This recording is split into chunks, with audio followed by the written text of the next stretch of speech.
यथा महामत्स्यः उभे कुले अनुसञ्चरति।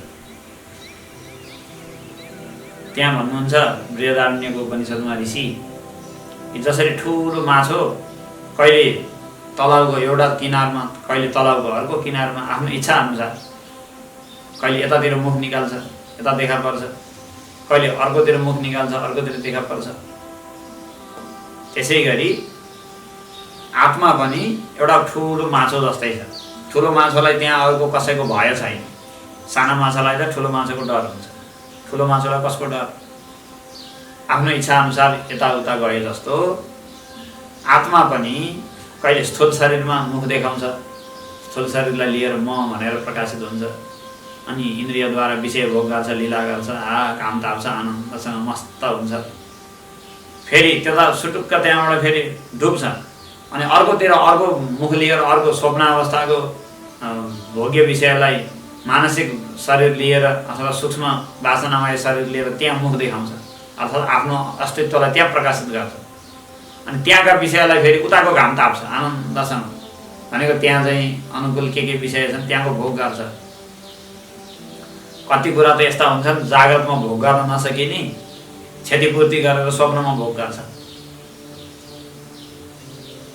कोही राजा भएको सपना देख्छ, सपनामा राजा त जागृतमा त हुन कहाँ पाउनु, राजा हुने अनुहारै छैन, के को राजा हुनु? प्रधानमन्त्री राष्ट्रपति बनेको सपना देख्ला, त्यो जागृतमा हुन नसक्ने सपना हो, जागृतमा हुन नसक्ने चाहिँ र अवस्था हो, तर स्वप्नमा पुरा गर्छ नि त। अनि त्यहाँको अर्कै भोग छ, उस स्वप्नमा छुट्टै भोग छ। माछोले आरामसँग किनार फेरि फेरि घाम तापे जस्तो, मुख देखाएर यता र उता गरे जस्तो, खेले जस्तो यो पनि आत्मा खेल्छ। पुरत्रयी क्रीडति यस्तो जीवः। तीनटा सहरहरूमा जाग्रत स्वप्न सुसुप्ति तीन थरी सहरहरूमा निरन्तर आत्मा चाहिँ क्रीडा गर्छ, आरामसँग खेल्छ।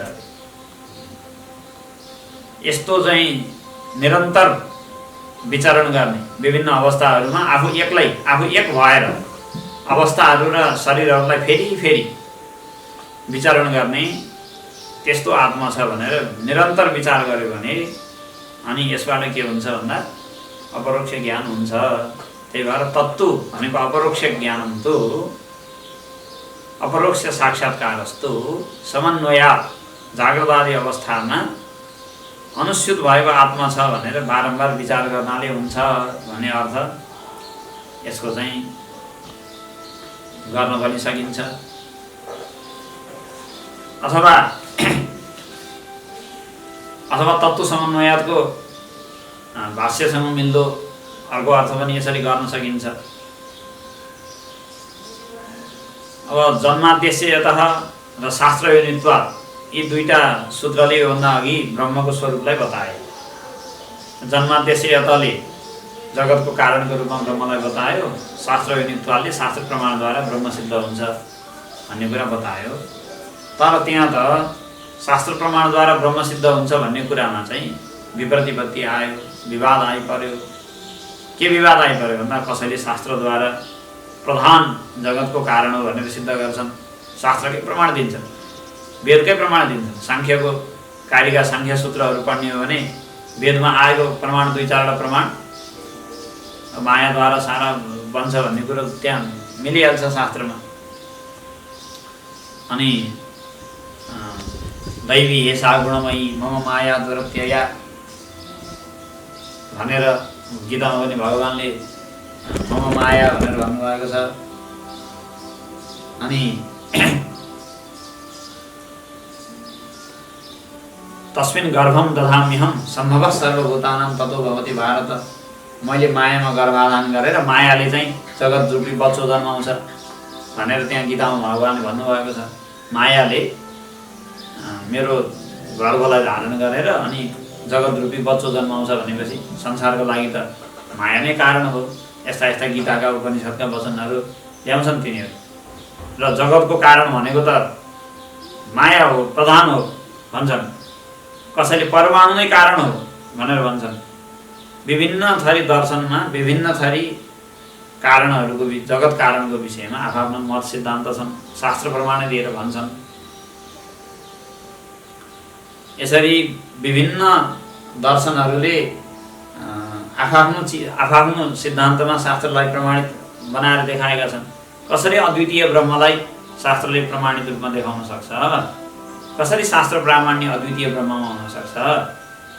जगत कारण त प्रधान आदि पनि हुन सक्छन् नि भन्ने शङ्का भयो। त्यो शङ्काको उत्तरमा भनियो तत्त्व समन्वयात्। तत् भनेको शास्त्र प्रामाण्यम, तु समन्वयात् भनेको सम्पूर्ण दर्शनहरूको क्रम समन्वय छ अद्वितीय ब्रह्ममा शास्त्रको जो प्रामाण्य हो कसरी सिद्ध हुन्छ भन्दा विभिन्न दर्शन र विभिन्न शास्त्रहरूको क्रमशः समन्वय गर्दै जाने हो भने अन्तिममा ब्रह्ममा नै समन्वय हुन्छ। यसलाई भनिन्छ क्रम समन्वय। क्रम समन्वय भनेको के भन्दा क्रमशः त्यहाँबाट त्यहाँ गरेर चाहिँ जानेर भनिन्छ क्रम समन्वय। जस्तै सरकारलाई कर बुझाउँछन्, केन्द्रलाई कर बुझाउनुपर्छ, तर सिधै कर लगेर मन्त्री परिषदको कार्यालयमा त बुझाइँदैन। जिल्लामा अथवा कहाँ ठाउँ तोकेका ठाउँमा कार्यालयहरू बनेका हुन्छन्। अनि त्यहाँबाट त्यहाँ गरेर अन्तिममा सरकारको मुख्य खजानामा जान्छ। त्यो बैंकमा पैसा राख्छन्, आफ्नो एउटा चाहिँ सानो उसमा राखेको हुन्छ, तर त्यो सुरक्षित गर्ने मुख्य जिम्मा त केन्द्रकै हुन्छ। त्यो मुख्य जाँदै अन्तिममा केन्द्रमा पुग्छ। अथवा नेटकै कुरा गर्दाखेरि नेट यहाँ चाहिँ चलाएको छ मान्छेले आफ्नो घरमा बसेर, त्यो कहाँ कति ठाउँमा पुग्दै नेपालको कुन ठाउँ छ केन्द्र त्यहाँ पुगेर त्यसपछि हुँदै अन्तिममा त्यो केन्द्र सबभन्दा ठुलो केन्द्रमा पुग्छ। त्यो कुरा यस्तालाई भनिन्छ क्रम समन्वय। एउटाले त्यहाँ पुर्यायो, एउटाले त्यहाँ पुर्यायो। त्यसै गरी सारा दर्शनहरूको पनि क्रमशः ब्रह्ममा नै समन्वय छ। कसरी बुझ्ने यो कुरालाई हेर्दाखेरि त लडाइँ झगडा गरे जस्तो देखिन्छ विभिन्न दर्शनहरूको सिद्धान्तमा। एउटाले भनेको अर्कोले खण्डन गर्छ, अर्कोले भनेको अर्कोले खण्डन गर्छ, मिल्दैन नि त भन्दाखेरि त्यसको पनि तात्पर्य छ। किन भन्दा मान्छेहरू विभिन्न वासनाले ग्रस्त छन्। हाम्रो सनातन धर्ममा को सबभन्दा ठुलो विशेषता मान्नुपर्छ यसलाई। किनकि जे कुरा पनि निर्धारण गर्नु पर्यो, बताउनु पर्यो भने मान्छेको मनसाय र मनोभावलाई यसले विचार गरेकै हुन्छ। किन प्रणयन भयो त भन्ने कुरा हाम्रो चल्दै थियो। किन भन्दा व्यक्तिको भिन्न वासना छ अथवा व्यक्तिको भिन्न तह छ। उसले बुझ्न सक्ने अथवा उसले कति चाहिँ ग्रहण गर्न सक्छ भन्ने पनि उसको तह छ। कुनै पनि व्यक्तिले सत्य बताउँछु, ऋषिले भन्न त सत्यको निरूपण गर्ने हो उहाँको काम, तर सत्य निरूपण गर्छु भन्दैमा उसले पचाउन अथवा बुझ्नै नसक्ने सत्य बताइदिएर त उसलाई त फाइदा भएन। त्यही भएर उसका लागि जति बोधगम्य हुन सक्छ त्यति मात्रै उसलाई बताइदिने, त्यसपछि अनि उसले त्योभन्दा अगाडि जाने, आफै चाहिँ बाटो खोज्छ भन्नका लागि ऋषिहरूले भिन्न दर्शनको प्रतिपादन गर्नुभएको हो। यसलाई के भनिन्छ भने शाखा चन्द्र दर्शन न्याय भनिन्छ। संस्कृतको अनुसार शाखा चन्द्र दर्शन न्याय भनेको सानो बच्चोले चन्द्रमाको खै कहाँ छ भनेर सोध्यो मातालाई, अनि सिधै चन्द्रमा त्यहाँ हो आकाशमा छ भनेर त्यसले देख्दैन, भर्खरको बच्चो हो। त्यसलाई पहिला आँगनको एउटा ठुलो रुख छ नि, ऊ त्यहाँ हेर त बाबु, ऊ त्यहाँ छ चन्द्रमा, ऊ त्यहीँ हो भनेर भन्ने। रुख त देख्छ त्यसले ठुलो रुख, अनि हो भन्छ। अब त्यो रुखको यतापट्टिको हाँगो छ नि, ऊ त्यहाँ हेर त भनेर भन्ने। अनि त्यो हाँगो पनि त्यसले बिस्तारै हेरेर देख्छ। अनि हाँगोको पनि यतापट्टि आएको अर्को सानो छ नि, सानो हाँगो हो त्यहाँ हेर त भनेर भन्ने। त्यहाँ पनि देख्छ। त्यहाँभन्दा माथि एउटा सेतो चम्किलो भएर बिचमा चम्किएको छ नि, हो त्यही चन्द्रमा हो भनेर भनेपछि अन्तिममा चन्द्रमालाई बुझ्यो। सिधै त्यो रुखको भित्रपट्टि चन्द्रमा छ भने भए कसलाई बुझ्थ्यो के बुझ्थ्यो सत्य त हुन्थ्यो। त्यो रुखको छेउमा त्यहाँ बिचमा चन्द्रमा देखिएको छ सेतो भनेर भन्दाखेरि सत्य बोलेको त हुन्थ्यो, तर त्यो सत्य के काम जसले बुझ्नै नसकिने होस्। त्यही भएर माताजीले के गर्छन्, पहिला रुख हो भनेर देखाउँछन्, अनि हाँगा देखाउँछन्, क्रमशः देखाउँछन्। त्यस्तै ऋषिमुनिहरूले पनि अद्वितीय तत्त्व, संसारभरि अद्वितीय ब्रह्म तत्त्व छ, एउटै छ, सारा उसैको विस्तार हो भनेर सिधै सत्य बोलेर के गर्नु? त्यो बुझ्न सक्ने क्षमता हुनु पर्यो। त्यसका लागि वासना रहित भएको मान्छे चाहियो, जसलाई भोग वासना छ, विषयमा रुचि छ, विषय भोग गर्ने इच्छा छ, उसलाई संसार एउटै अद्वितीय तत्त्व हो भन्ने कुरा त त्यो जन्दै जान्दैन, उसले त्यो स्वीकार गर्नै चाहँदैन। अद्वितीय भएपछि भोग्न मिलेन, आफैले आफैलाई के भोग्ने? त्यही भएर उसले त्यो स्वीकार पनि गर्दैन। तर उसलाई अन्तिममा सत्यसम्म लिएर जानु चाहिँ छ फेरि। त्यही भएर बिस्तारै सबभन्दा पहिला अत्यन्तै द्वैत वासना भएको मान्छे छ, अथवा लगभग नास्तिक पाराकै मान्छे छ, ईश्वरको अस्तित्व पनि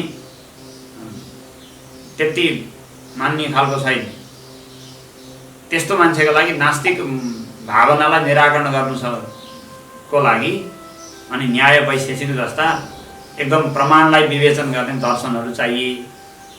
श्रुतिमा भनिएको छ भनेर वेदान्तले भनेको कुरो उसले मान्दैन, टेर्दैन। वेदमा बताएर हुन्छ, कसरी सिद्ध हुन्छ ईश्वर, कहाँ छ भन्न थाल्दा, अनि उसलाई के गर्नु पर्यो? तर्कद्वारा सिद्ध गर्नु पर्यो। उसलाई आफ्नै उसले खण्डन गर्न खोज्छ नि जुन तर्कले, तिनै तर्कहरूलाई घुमाएर अनि मननको क्रमले उसैको मनभित्र घुसाउने गरी तर्कद्वारा ब्रह्म बताइदियो भने त उसलाई ब्रह्म चाहिँ सिद्ध भयो। उसका लागि वेद प्रमाण पनि दिन भएन।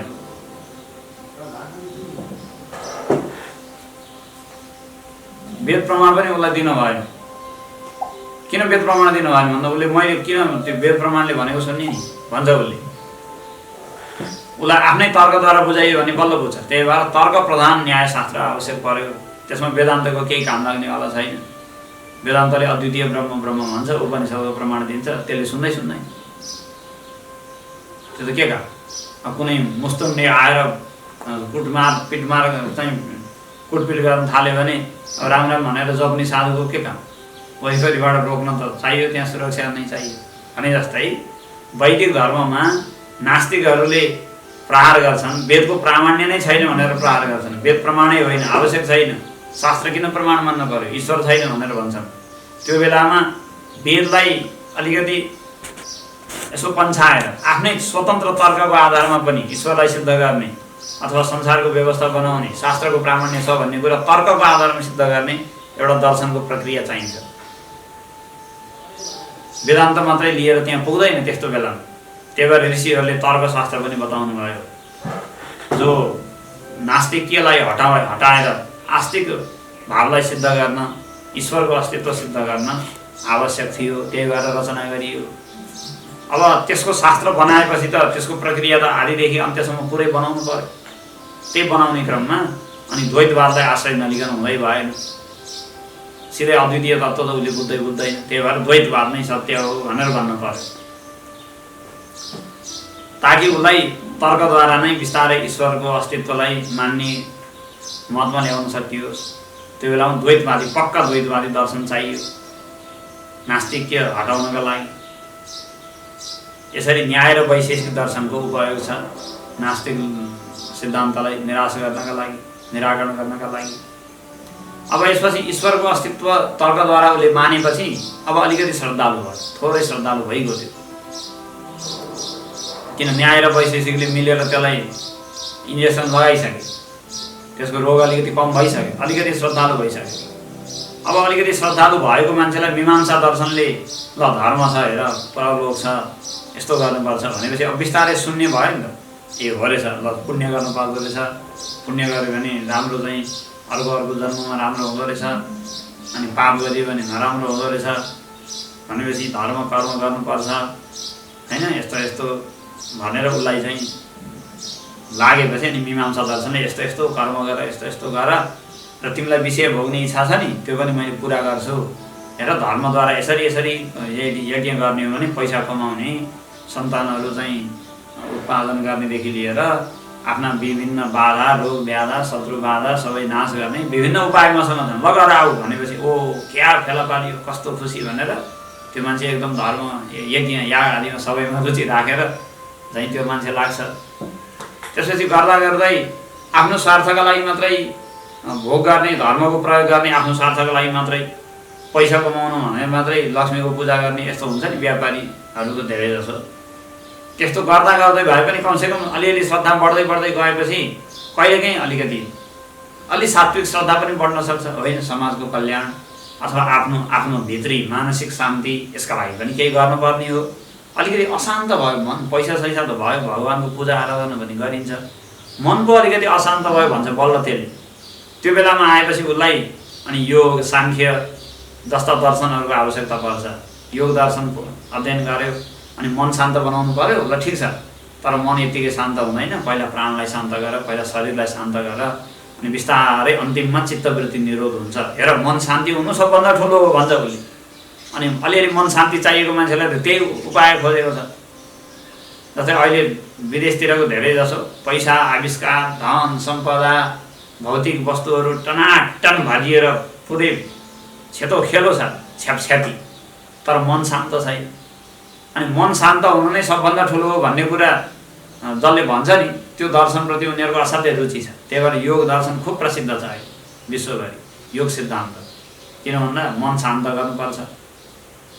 अब अलिअलि भौतिकवादको उनीहरूलाई भौतिक वस्तु नजिक भएको हुनाले शरीरबाटै सुरु गर्नु पर्यो। वेदान्त सुनाउनु थाल्यो भने कहाँ बुझ्नु तिनीहरूले सिधै। अनि ल शरीरबाट सुरु गर, शरीरलाई यसो गर, प्राणायाम गर, अनि गर, मन अन्तिममा शान्त हुन्छ। सबभन्दा अन्तिमको स्थिति भनेको मनको शान्ति हो भनेर उसलाई चाहिँ त्यो सिद्धान्त बताइदिएपछि खुसी हुन्छ। वाह, मैले जे खोजेको त्यही फेला पर्यो भनेर योगमा लाग्यो। अब योग र साङ्ख्य अलि बढी विवेकशील छ, साङ्ख्य अलि बढी भित्री हो। त्यसमा चाहिँ मन शान्त गरेको के फल हो नि थाहा छ? चित्तवृत्ति निरोध गरेको फल के हो भन्छ उसले। भन्दाखेरि त्यसको फल के हो भन्दा छुट्याउनु, आत्मा र अनात्मालाई छुट्याउनु, विवेक ज्ञान गर्नु।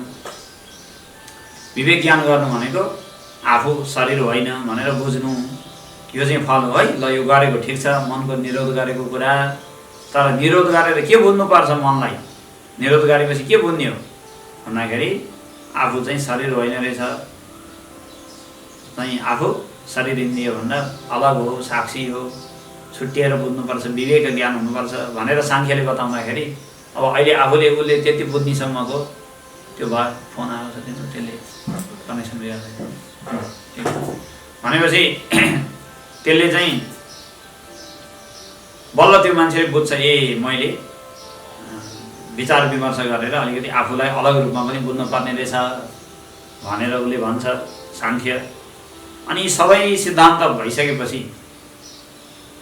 क्रम समन्वय भनेको क्रमशः एउटाले त्यहाँसम्म पुर्याउने, आफ्नो क्षेत्राधिकार जहाँ आफ्नो क्षेत्र छ सीमा त्यहाँसम्म पुर्याउने, त्यसपछि अर्कोलाई सुम्पिने गरेर अलिकति साधनोन्मुख भएपछि मीमांसा दर्शनको धर्म अनि यज्ञ याग आदितिर उसको रुचि हुन्छ। त्यो गर्दै गर्दै जाँदा अलि आत्मशान्ति अलि भित्री चाहिँ चाहियो। यो बाहिरको धर्म कर्मले पनि अलि मलाई पुगेन, त्यो त गरिरहँला नित्य कर्मको रूपमा, तर मलाई अलि भित्री शान्ति चाहियो भनेपछि अलिकति ज्ञान विचारको खोजी गर्छ। अनि साङ्ख्य योग आदि दर्शनहरूको त्यहाँ प्रयोग छ। अनि साङ्ख्य र योग दर्शनद्वारा मनलाई जब एकदम अलग आएर छुट्याउने भइसक्छ, विवेक ज्ञान पनि गरिसक्छ, अब जम्मा अद्वितीय तत्त्वको ज्ञान गर्न बाँकी छ। अद्वितीय तत्त्वको ज्ञान गर्न बाँकी छ भनेको एउटै तत्त्व संसारभरि छ भन्ने कुरा मात्रै बुझ्न बाँकी छ। अरू मन शान्त भइसक्यो, सारा एकदमै जिज्ञासु पनि भइसक्यो, सबै भइसक्यो। सम दम उपरति तितिक्षा श्रद्धा समाधान। समाधान भनेको समाधि भनेको हो। समाधि लगाउन पनि भइसकेको, योग्य भइसकेको मान्छे बल्ल वेदान्त श्रवणको अधिकारी भनेको छ। त्यसको मतलब त्यहाँ बुझ्नु पर्यो नि। योगले जसलाई अन्तिम स्थिति भन्छ, चित्तवृत्ति निरोध अन्तिममा असम्प्रज्ञात समाधि भनेर जो अन्तिम स्थितिको कुरा गर्छ, त्यो समाधि चाहिँ वेदान्त दर्शनमा अधिकारीको अङ्गभित्र राखेको छ। सम दम उपरति तितिक्षा श्रद्धा समाधान भनेपछि त्यो सबै दर्शनको प्रक्रिया पूर्ण गरेर अनि भक्तिद्वारा मनलाई एकदम निर्मल शान्त शुद्ध बनाएर जब सर्वव्यापी एउटै तत्त्वको बोध गर्ने मनमा यस्तो जिज्ञासा हुन्छ, त्यसपछि अनि शुद्ध चित्त भएको व्यक्तिलाई अनि वेदान्त श्रवण गर्छ उसले, अथवा उसका लागि चाहिँ वेदान्त दर्शन हो भगवान् वेदव्यासले बताउनु भएको। अहिलेसम्म तिमीले जे साधना गरी आएका थियौ, जसलाई प्राप्ति गर्न भनेर साधना गरी आएका थियौ, जसको उपासना गर्थ्यौ, जसको भक्ति गर्थ्यौ, जे गरी आयौ त्यो जम्मै त तिमीभन्दा भिन्न कुनै दोस्रो चिज होइन, तिमी नै हो। तिम्रो लागि अहिलेसम्म प्राप्तव्य तिमीले आफूभन्दा अलग ठानेर जे चलेका थियो त्यो सबै त तिमी नै हौ भनेर उसले चाहिँ त्यो अद्वितीय ब्रह्म तिमी नै हौ भनेर आफ्नै रूपमा बुझाइदिन्छ। अब योभन्दा बढी बुझ्न पर्ने बाँकी छैन। आफू नै ब्रह्म बन्यो, आफू ब्रह्मभन्दा भिन्न बनेर ब्रह्मको चाहिँ अथवा परमात्माको सेवक भइरहँदासम्म एउटा तह बाँकी थियो, आफै ब्रह्म हुन बाँकी थियो। तर वेदान्तले के भनिदियो, अन्तिममा लगेर तिमी नै ब्रह्म हौ भनेर टुङ्ग्याइदियो। जस्तै भागवतमा अन्तिममा द्वादश स्कन्धको 5औं अध्यायमा परीक्षित महाराजलाई सुखदेवले के भनिदिनु, अहम ब्रह्म परम धाम ब्रह्माहम परमं पदम एवं समीक्षन् आत्मानं आत्मन्याधाय निष्कले भनिदिनु भयो। अहिलेसम्म भगवानको कथा श्रवण पनि भयो, 10औं स्कन्धभरि कृष्ण लीला सबै सुनाइयो, एकदमै भावुक भएर परीक्षितले सुन्नुभयो, भोक प्यास पनि छोडेर, खाना फुट्न सबै छोडेर सबै गर्नुभयो। 11 स्कन्धमा उपदेश पनि उद्धवसँग भएको उपदेश पनि बताइयो, विभिन्न तत्त्वचिन्तनका कुराहरू, साङ्ख्यका सिद्धान्तहरू, विवेकका कुराहरू, सबै कुराहरू त्यहाँ बताइए। अनि योगाभ्यास, समाधि, सिद्धि सबै थरी कुराहरू त्यहाँ 11 स्कन्धमा बताएको छ। सबै गरिसकेपछि अब अन्तिममा गर्ने के त, के का लागि गरेको त्यत्रो विधि, किन कथाहरू भगवानका विभिन्न लीलाहरू बताइयो, किन तत्त्वचिन्तनका विभिन्न सिद्धान्तहरूको विषयमा चर्चा गरियो त भन्दा किनकि यी सबैद्वारा चित्त शुद्ध भइसकेपछि अनि अन्तिममा भनिदिनु छ अहम ब्रह्म ब्रह्माहम, जो मैले अहिलेसम्म आफूभन्दा अलग मानेर परमात्मा ब्रह्म तत्त्व भनेर छुट्टै मानेको थिएँ त्यो मै हुँ र म नै ब्रह्म हुँ, ब्रह्म नै म हो। यसरी तिमीले विचार गर अनि बल्ल तिमी मृत्युको भयबाट मुक्त हुन्छौ। त्यो नहुन्जेलसम्म मृत्युको भयबाट मुक्त हुन सकिनेवाला छैन भनेर अन्तिममा भनिदिनु भयो। यो बताउनु नै मुख्य भागवतको परम तात्पर्य हो। त्यसपछि उपदेश छैन, परीक्षितलाई दिने उपदेश सुखदेवको सकियो, अन्तिमको उपदेश त्यही हो। त्यो उपदेश सुनिसकेपछि परीक्षित महाराज ब्रह्म भएर बस्नुभयो। ब्रह्मभूतः प्रशान्त आत्मा, व्यास भगवानको वचन नै प्रमाण छ। ब्रह्मभूतः प्रशान्त आत्मा, ब्रह्म भनेर उहाँ बस्नुभयो। सुखदेव जानुभयो वनतिर, परीक्षित बन्नुभयो ब्रह्म भनेर बस्नुभयो। अनि ब्रह्मीभूतस्य राजर्षेर देहो हि गर लाग्निन, बारम्बार ब्रह्मीभूत ब्रह्मीभूत भन्ने शब्दको प्रयोग आएको छ। त्यसपछि सर्पले आएर डस्यो, तर उहाँ त ब्रह्म भएर बस्नुभएको थियो, केही भएन। अन्तिममा जो द्वादश स्कन्धमा आश्रय स्कन्ध भनिन्छ, आश्रय तत्त्वलाई बताउनका लागि नै अरू सर्ग विसर्ग स्थान पोषण उति मन्वन्तर अनि ईशानुकथा निरोध मुक्ति यी अरू 9 अङ्गको व्यवस्था गरिएको थियो। 10औं मुख्य तत्त्व चाहिँ प्रतिपाद्य आश्रय तत्त्व हो। त्यो आश्रय तत्त्व के हो त भन्दा अद्वितीय ब्रह्म हो। त्यसको उपदेश गरेपछि काम सकियो। यसरी सबै दर्शनको आश्रय तत्त्व सम्पूर्ण सिद्धान्त अन्तिममा गएर कहाँ टुङ्गिन्छन्, कहाँ आएर विश्रान्त हुन्छन्, कहाँ आश्रित हुन्छन् भन्दा त्यो परमात्मा तत्त्व म नै हुँ भन्ने बोधमा आएपछि अनि टुङ्गिन्छ, सकियो। त्यसपछि अब माथि जानु कहीँ पनि जानु छैन। किन जानु छैन भन्दा एउटा त स्वयं म परमात्मा हुँ भनेपछि त्योभन्दा माथि जाने ठाउँ नै छैन। म नै आफै परमात्मा तत्त्व हुँ भनेपछि त्योभन्दा माथि जाने ठाउँ छैन। अनि अर्को कुरो, माथि जानका लागि मान्छे पनि त बच्नु पर्यो, साधक पनि त अब बाँकी छैन। जानका लागि त हिँड्नेवाला मान्छे त चाहियो नि त। तर यहाँ त अब साधक त सकिसक्यो, ब्रह्म बनेर रिक्तो त्यो त ऊ त ब्रह्ममा विलिन भइसक्यो। अब आफू नै नरहेपछि हिँड्ने कुरा नि रहेन। हिँड्न चाहेदेखि त्योभन्दा माथिको ठाउँ पनि छैन। फेरि जसरी सगरमाथाभन्दा माथि चढ्ने ठाउँ छैन, त्यस्तै ब्रह्मभन्दा माथि बढ्ने कहीँ ठाउँ भएन त्यहाँ। त्यही भएर त्योभन्दा माथिको कुनै चिन्तन छैन। अब अर्को कुरो, फेरि खोज्नेवाला मान्छे सकिएपछि त्योभन्दा माथि चिन्तन कसले गर्छ? भेट्नेवाला त छुट्टै चाहियो नि त, भेटाउनलाई दौडिनु त आफू अलग हुनु पर्यो। अब एउटा हाँसी मजाकमा के भन्छन् भन्दा नुनको एउटा ढिक्कोले समुद्रको फेद पत्ता लगाउनु भनेर डुब्यो अरे नुनको ढिक्को, ठुलो नुनको ढिक्को, अनि डुब्दा डुब्दै डुब्दा डुब्दै पग्लिँदै गयो क्या अरे। अब फेदमा नपुगिकन बिल आयो, सक्यो। अब त्यसले फेद कहाँबाट भेट्ने भने जस्तै खोज्नेवाला नै बिल आएपछि, समाप्त भएपछि अब खोजी पनि सकिन्छ। वेदान्तको चिन्तन अनुसार चिन्तन विचार गर्ने भनेको खोज्नेवाला समाप्त हुने भनेको। ब्रह्ममा आफू गएर समाप्त भयो, सक्यो आफ्नो अस्तित्व। जो व्यक्तिबोध थियो नि, शरीरलाई, मनलाई, इन्द्रियलाई लिएर आफू अलग जिज्ञासु हुँ, म छुट्टै बन्धनलाई नाश गर्नुपर्छ मैले भनेर जो व्यक्तित्वको एउटा बोध थियो, त्यो व्यक्तित्वको बोध नै त्यो सर्वव्यापी तत्त्वमा गएर समरस भएर घुलियो। नदीहरू समुद्रमा गएर एक भएर मिले जस्तै ऊ समरस भएर त्यसमै सकियो। अब विचार गर्नेवाला बाँकी छैन, त्यही भएर खोजी छैन। त्योभन्दा माथि बढ्न सक्ने स्थिति छैन, त्यही भएर खोजी छैन। दुईटा असम्भव छ। त्यही भएर वेदान्त दर्शनले भनेको जो अद्वितीय तत्त्व हो, त्योभन्दा माथिको चिन्तन बन्न सक्दैन। अब फेरि कसैलाई त्योभन्दा झरेर तल आउनु मन छ, अरू पनि चिन्तन गर्न मन छ भने त्यो त मिलिहाल्छ, पाइन्छ। आफ्नो चाहिँ एउटा मनोविनोदका लागि कहिले तल कहिले माथि गरेर गर्न मिल्छ। ऋषिमुनिहरू यसै गरेर समय बिताएर बस्छन्, विभिन्न दर्शनको चिन्तन मनन गरेर। तर यसरी विचार गर्दा अन्तिममा तत्त्व समन्वयात् सारा दर्शनको जो अद्वितीय ब्रह्ममा प्रामाण्य छ, अद्वितीय ब्रह्मलाई नै बुझाउनुमा सारा दर्शनको चाहिँ तात्पर्य छ भन्ने कुरा कसरी थाहा हुन्छ भन्दा क्रम समन्वयात्, समन्वयको अर्थ क्रमशः सबैको विकास हुँदै हुँदै हुँदै अन्तिममा वेदान्तमा टुङ्गिने भएकाले भन्ने अर्थ बुझ्न पर्यो।